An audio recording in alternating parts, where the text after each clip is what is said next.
Bitcoin has blasted all the way up to $74,000. We're currently sitting at $73,800. We can see on the 3-day chart, the MACD has flipped bullish. On the 5-day chart, we have a cross to the upside, and the bearish momentum on the MACD is slowing, and it's about to flip bullish as well. Now, we are testing the 200 on the 5-week. If we can reclaim this, this was just a back test of the 200 on the 5-day. You can see the same exact thing is happening. The bearish momentum is slowing on the weekly chart, and we have violently bounced off of the 200-week moving average. Now, people get way too cute at the bottom, and I've said this 100 times, but like once you're near the 200 weekly moving average, that's about the bottom. Even in the last bear market, which was the worst time ever when it comes to the 200 moving average. Let me just show you the others real quick. In the 2018 bear market, you never go below it.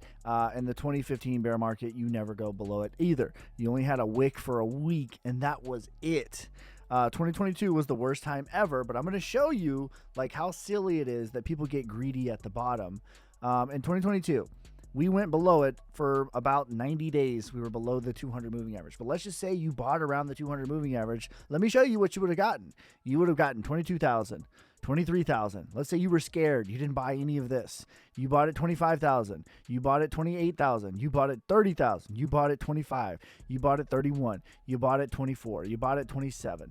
Guess what? You average like $26,000. People get way too cute when we come near the bottom, and they're just, oh, World War III is starting. See you at 38K. And guess what? Greed shows up at the bottom again and again and again and again. As far as short term goes, we've talked a lot about this as being our spring. We said we need within 7 to 64 days. We want to reclaim this range to confirm this as a spring. It looks like it's trying to do this now. This is the 200 moving average on the 5-hour chart, and this is sloping down pretty hard. Now, all of the rest of them are sloping up pretty good at this point. The 200 is still sloping down. So would not be weird at all to get a fake breakout and then come back test before going off and away again.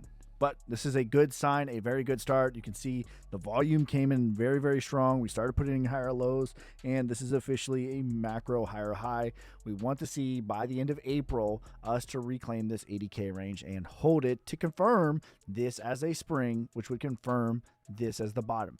For Bitcoin, I think it's about 60% chance that the bottom is in. I have limit orders at 58K, and I have limit orders at 62K, and I'm DCAing 3% daily. Of course, 8 days ago, I publicly said that I am pushing the chips forward. I am buying 1% daily until an event happens. An event happened. I said 3%. So I have the average price right now at about 64K on Bitcoin. I plan to be 100% allocated into the market by April 1st. People get way too cute at the bottom. I am